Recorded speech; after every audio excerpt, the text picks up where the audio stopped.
he gets transported to an entirely different world alone, where he is forced to fight with monsters and goblins to survive each day. Nothing changes though, as even back in his own world, Haru was a total lonely loser with no bitches and a future darker than my black hole. No one ever paid attention to this dipshit because he never fit in with any of the class groups, which were divided into the group of nasty delinquents, the school hoes, the Sigma Sam Sulek followers, the disgusting sweaty nerds, and finally the good girls with a stick up their ass. He puts his head on the desk again, knowing that there is no place for a dork like him in this world, when suddenly all the classmates start acting like great idiots as they stare at a golden glowing circle emerging in the classroom. Since Haru is a dweeb just like you all, he has already read all the mangas and knows that they are going to get transported to another world. But it's too much work for him, so he decides to bail and literally tries to walk away from the situation. Unfortunately, the door is shut tightly by Flex Seal, so even with a lot of damage, he can't break the door to escape.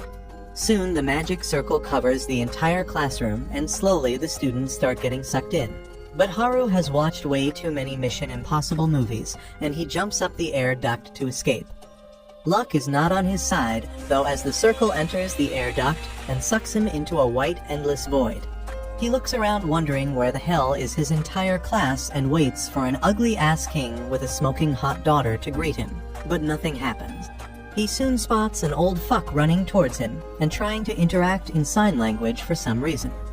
Somehow, Haru manages to understand the old-ass man as he realizes that all his classmates were summoned before him and were transported to a different world after choosing a special skill. The old man tells him to follow him as he needs to choose a skill as well, but out of 50 skills, 43 have been already chosen, so there are no cheat skills available anymore. He realizes that he will have to take a lame-ass skill and somehow survive in the new world. But his hopes and dreams shatter once again when he notices that a jellyfish has better skills than the ones remaining for him. He realizes that he can never even survive a single day with these abilities and starts shaking the old man like a maraca. He shouts at the old man to stock up with better skills or learn how to count better than, and not summon more people if he doesn't have enough skills. The old man ends up snapping and pushes him away, claiming that a person like him with the ick of a bowling ball wouldn't survive even with the best skills, so he simply gives him all the remaining skills and pushes him down to the new world. He can't believe his eyes when he turns around to see a huge forest surrounding him while he stands there all alone scared. He suddenly spots a pouch on the ground and picks it up to find out that it has unlimited carrying capacity, which is a pretty decent item, but even with that, everything inside of it is as basic as my girlfriend. He soon does a drip check and tries to check his stats, but suddenly 2 dices appear on the screen. He tosses them, and they turn to M on both. He has no idea what the hell it means, but the stats tell him to put all that on a single skill. He wonders whether M means minus or something, so he decides to play it safe and gambles it all on the luck stat.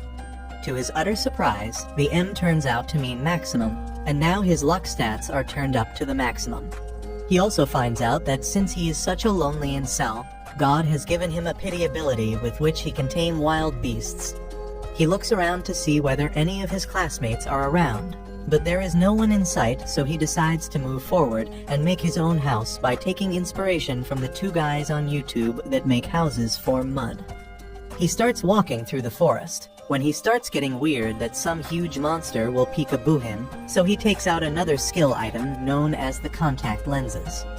To his surprise, the moment he puts it on, he gets the ability to see the stats of different things, which is a very important and helpful ability. He realizes that these abilities seem to be much more than what their name implies and happily moves forward as he checks his surroundings to find herbs that can improve his health, antivenom mushrooms, and much more. Coupled with his endless bag, he can easily collect as much as he wants and sell them as medicine for a huge profit. After rehydrating himself like a true Sigma male, he starts walking through the forests once again, where he suddenly finds an opening to a cave. He prays to the god that there are no monsters inside, and then enters it to find anything of use. The cave soon turns very dark, so he takes out his lantern and magic tent, which he can easily set up here and live peacefully. By the time night fell, Haru made himself more comfortable than Bear Grylls as he collects twigs and with his temperature magic, ignites them on fire, which will also keep the beasts away. He checks his stats once again, only to find out that a bunch of his skills got leveled up. But he is too tired to check them out, so he ends up dozing off. The next morning, he wakes up with a jolt and checks the surrounding area to make sure he is still safe and realizes that his monster-repelling techniques must have worked perfectly. He starts feeling hungry, so he lights another fire and takes out his pan before searing some mushrooms and beef jerky like a true food YouTuber. The food turns out to be pretty good, and he wonders whether he can live a life here as a muscled farmer, but realizes that he has no protein powder, so he goes out of the cave once again where he finds a bunch of herbs which can help him gain some muscles. While collecting the herbs, he hears a commotion behind him and finds a bunch of stupid goblins picking up shit from the ground. He immediately gets scared like the massive bitch he is and hides behind some bushes, while the brainless goblins start singing Skibidi Toilet. That's where Haru draws the line and takes out his stick before he can get affected by that brain rot. He wonders whether his wood will be enough to deal with the two goblins, but just to be safe he puts on some protection, and then rushes towards them before hitting one of the goblins on his big fat head. This wakes something up in him as he starts whacking the poor beast like a pinata till he gets knocked out cold on the floor. The other goblin gets scared, but attacks Haru anyways. Fortunately for Haru, the goblin's attacks are pretty easy to read, so he easily dodges the strikes before whacking him on the head, and then firing a small magic blast that seals the deal. After that, he washes his face as the sun starts setting and decides to head back home as he worked a lot today. After reaching back into his cave, he roasts some mushroom like a total hobo and checks his stats only to find out that multiple abilities have been leveled up. This is a very good news, but at the same time he wonders what will the goblins do with him if they find him in an empty cave all alone. He quickly shakes the terrifying thoughts away and quickly warms up a little with some exercise before heading back to bed. The next morning, he wakes up once again only to find mushrooms for breakfast, which is getting annoying already. He wonders whether he can find some meat, but immediately remembers how the vegans of his class would eat him alive if he ever said that. He quickly gets up once again and boosts his stats with some magic before heading out for the day with his trusty wood in his hand. He soon finds an item on the ground which again turns out to be a shitty mushroom. He throws it down to the floor and starts searching for meat which grows on trees like a total imbecile. Soon he comes to his senses and decides that he should simply start working on his magic skills, and boosts his stats once again. After that, he starts running through the forest, and to his surprise, his speed has increased several times, as his body feels very light and fast. Moreover, even his attacks seem to be quicker and stronger, so he decides to test this out on a group of goblins nearby. He immediately jumps in the battle and bitch slaps the first goblin with his wood before smacking the second one on the head as well. This seems to enrage the goblins though, as the jacked one grabs a club. But Haru hides behind some bushes like a total bitch and sneaks away while the goblins look for him. He decides that he has had enough for a day and returns back to his cave, where he thinks about the things he did that day before he starts working on some DIY projects like creating an IKEA table after several tries. By the next morning though, he has gotten pretty good at it and manages to assemble a stool and a coffee table all on his own. He decides to tighten his security as well now that he knows how to build stuff, so he creates a wooden gate at the entrance of his cave to make sure no one can enter without his permission. That night, he goes out to hunt some small game as he can't live without meat any longer. Thankfully for him, the luck is on his side as he manages to spot a rabbit running away in the forest. But his beastly desire to eat meat completely overpowers him, and he manages to catch it like a feral cat. He starts smiling like a monster at the thought of the delicious meat when suddenly he feels the presence of other people in the area and gets on alert mode. He looks around and, to his surprise and dismay, finds the group of delinquents walking towards him. This really scares him as he doesn't want to get involved with them, so he hides behind some bushes and starts walking away quietly, but his idiot senses start tingling again. He quickly uses his special sight abilities, which lets him see everything around him, and to his surprise, he spots the class thoughts walking towards him from one side, while the average Sam Sulek enjoyers, and the creepy nerds walk from the other side. He decides that he wants nothing to do with them, when he suddenly spots the vegan girls led by the class president. He lets the bunny go and wonders whether he should meet with the class president since she has been nice to him and he has known her since first grade. But he stops himself with sheer will as he thinks about how amazing it feels to be his own boss, and he decides that he will conquer this world alone. While celebrating his incel status, he ends up getting carried away and makes some noise which immediately gains the attentions of the delinquents. Scared that he will get discovered and wedgied, he immediately jumps into the bushes, hiding away from the delinquent. The smug cunt, however, notices that something is wrong and immediately walks over to the bushes to check. But thankfully a bunny saves Haru, while the delinquents turn away bored and leave. He decides to follow them towards a riverbank where they all sit down and start talking about everyday things that guys usually talk about. Haru is disgusted by their fatherless behavior and realizes that the class rep is very sensible and won't ever fall for guys like these. Suddenly, he notices that the delinquents have grabbed one of the nerds named Tanaka and are using him as Google to get all the answers about their abilities. They soon head upstream to find the rest of the classmates, but Haru is not interested in that, so he returns back to his cave and starts cooking up some shrooms while checking his stats. He notices that his loner skill got leveled up because he decided to stay away from his classmates, but even after this he is still level 3. This is probably because of his skill known as the Master of None, which is basically ADHD as he can't focus on leveling up a single skill. But at the same time, he is pretty good at almost everything. The other skill named Blockhead, however, is a total mystery to him, as it just sounds like an insult. He decides to get rid of his anxieties by stress, eating like an average American girl, and heads back to sleep. Later that night, he is unable to sleep as someone is making a lot of noise outside, so he heads out, expecting to find the delinquents. But instead, he finds the nerds in an all-out battle against the goblins. They seem to be as skilled in martial arts as Joe Biden, which makes Haru chuckle as he wonders whether he should help these dipshits out. This all changes though when he checks their stats, only to find out that they have amazing cheat skills compared to his leftover skills and are much higher level than him as well. He remembers that his class is filled with top students, whether it be athletes, smart nerds, or children of celebrities, which makes him the only average guy in the class. He decides to head back to sleep as the nerds can defend themselves, when suddenly he feels a presence which puts him on alert mode. He turns around and notices 2 goblins creeping up on the nerds from behind, ready to shove their clubs up their asses, but Haru feels bad for them and decides to lend a helping hand. He immediately jumps in and whacks away both the goblins with a single swing of his thick stick, which knocks the goblins off. The nerds turn around, surprised to see Haru here, but they thank him for his help while Haru leads them back towards his cave. The nerds are shocked to see such an amazing cave which is completely spotless and filled with all kinds of useful items and not even a single anime body pillow. They ask how the hell did he manage to do all that, and Haru replies that he knows earth magic and some other low magic skills which helped him set it all up.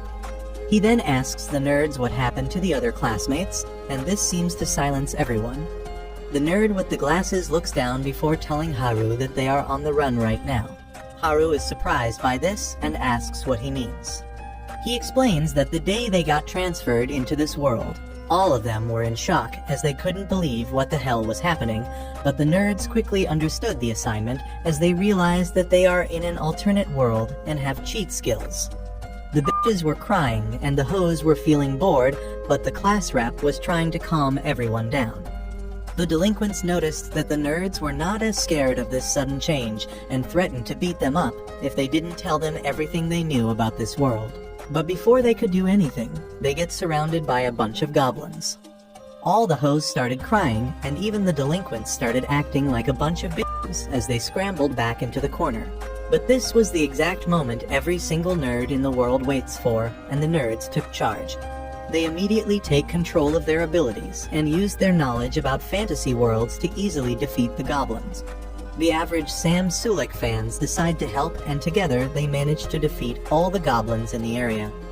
The class rep quickly took charge once again and led all of them into a clear area near the riverbed where they could actually see any danger approaching them. Soon after that, the nerds helped everyone understand the basic, and they all set up camps while the class rep distributed work between them. Everything would have gone well if the entire class worked as a single unit. But in reality, the Hoes were the first who decided that they don't want T set up tents and work, so they left on their own. Realizing that leaving was an option, the delinquents decided to ditch them as well, while the class rep tried to stop all of them but failed miserably. And slowly, the entire class got divided into their own groups, and they all went their own ways. This left the class rep along with the nerds and a handful of other students who tried to work together as a team, but because all the others were so incompetent, the nerds were forced to take most of the work, including the battle against the goblins and making sure that their camp didn't get raided. They also wanted to raise their levels as quickly as possible because they wanted to be safe from the two most dangerous skills which can control everyone. Unfortunately, both of the skills were taken by the delinquents who can't be trusted, and the only way to escape that spell is to have high level of magic resistance.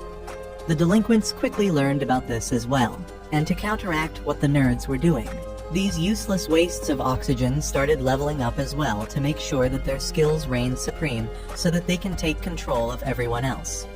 The nerds told this plan to the class rep, who decided to train and get leveled up as well. Finally, after a couple of days, the delinquents managed to learn the mind control skills, and to their surprise, they conveniently found the class rep walking nearby. These worthless degenerates immediately try to use their spell on her, but the class rep had other plans and tased the shit out of them, forcing them to the ground. The nerds helped carry them back to the camp where their plans were revealed, and so the delinquents were kicked out of the group. Unfortunately, this was not the happy ending they were expecting, as these zero-ick losers decided to attack their own classmates and started burning down the camps and chasing after the nerds to teach them a lesson. The entire camp was destroyed as no one dared go against the delinquents with the mind control abilities, and this really broke the nerds who worked so hard for the camp. Moreover, the class hoes started showing their honus as they blamed the nerds for everything, as they shouldn't have picked a fight with the delinquents when they couldn't back it up. Slowly, the entire class turned against them, and only the class rep spoke up for them. But because the situation was too awkward, they decided to leave. Haru was amazed after hearing all this and hugged them tightly, claiming that they are actual heroes, and decided to treat them all to a party where they stuffed their faces with shrooms like Mike Tyson on a podcast. The next morning, Haru bid them farewell with a bag full of shrooms, while the nerds asked whether he would want to join their team as he fits the closest with the nerds. They claim that they are heading down to the nearby town to become adventurers, but Haru tells them to f*** off as he is a loner and literally shoos them away like a dog. Haru decides to check up on the rest of his classmates, especially the class rep, but on the way he ends up running into a rabid wolf. The wolf monster f***ing bites him in the arm, but Haru manages to bonk him on the head, knocking him out before moving ahead. By the time night falls, he finds the area where his classmates were camped earlier, but he finds only the remains of a camp there. He quickly uses his tracking skills and starts following the footsteps when he suddenly senses the hoes coming right at him, so he tries to hide and move away. Unfortunately, the hoes discover him and shout at him to stop, but he runs like a madman knowing that he shouldn't stick his wood in crazy. But the hoes force him to stop and ask him whether he knows where the nerds are.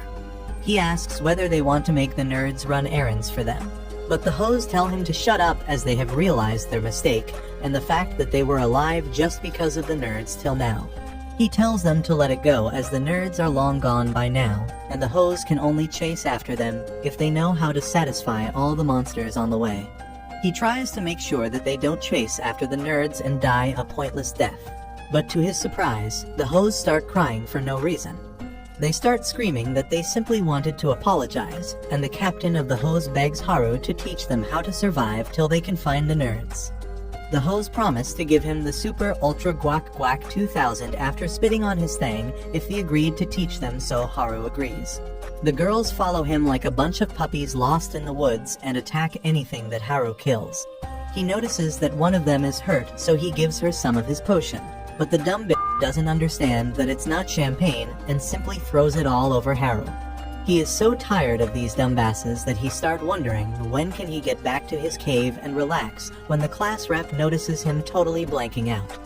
The class rep seems happy to find him and calls out his name, but Haru is too preoccupied with his plans to look at her, but she manages to gain his attention by shouting at him. Haru is shocked to see the class rep right beside him and wonders whether he will finally get a chance to score before the delinquents attack them once again. The class rep, however, doesn't seem to like the way he has been walking around with girls this late at night and asks why the hell are these Instagram thoughts following him. Haru tries to run away from these questions, but the other girls following the class rep start giving him the death stare, while the class rep tells him to stay where he is, while she asks the thoughts what he has been doing. Haru doesn't even want to get a handy from these thoughts anyways, and simply wants to return back to his incel ways of living alone. But he is forced to sit, while the other girls discuss what's supposed to be done of their situation. Haru decides to practice some magic while he is at it and starts chanting some of his earth magic spells, which ends up going wrong as he gets stuck beneath the ground. The class rep gets worried about him, but since her pull-out game is strong, she easily frees him from the ground. She finally comes to the conclusion that Haru is actually harmless, and he just wanted to help the thoughts out in return for some sloppy tops which can be written off as business expense. She and her girl crew apologizes for shit-talking him, but Haru simply wants to leave and play with his wood in his house. But the moment he mentions a home, the girls get interested asking whether he was born here. Haru realizes that these girls have the collective ick of a toaster and tells them that he came to the world just like them, but had free time so he made a home for himself. These gold diggers immediately start having a group meeting again when the class rep asks how big is his house. Haru thinks for a moment and replies that he can easily fit in around 240 people, and if he removes some of his furniture and bathhouses, then maybe even more. The girls are shocked to hear about the bath, while the class rep screams at him for living in such luxury while the rest are living like Bear Grylls. Finally, the class rep gathers all her courage and asks him whether they can stay one night over at his place. This really short-circuits his brain as he starts imagining these girls in satin shirts while the class rep shouts at him to stop having scandalous thoughts. They soon start walking through the woods, and somehow this motherfucker is equipped with Google Maps, as well as he simply follows the arrows at night while the other bitches are having trouble seeing what's in front of them. After walking for what seemed like an eternity, they finally reach his house where they all start breathing hard, while he welcomes them to his not-so-humble abode. They immediately start ogling at all the luxurious things that he has in his life, while Haru wonders whether he speed ran through the harem-making process. Things take an amazing turn when these girls finally spot the bathroom, and their clothes come off just as fast as I last in the bedroom. The girls immediately jump into the bath together, while Haru stands outside wondering whether the forest life has turned their femininity into savagery. Haru finally decides to call it a night and feels very happy to have his own space outside. But even that is interrupted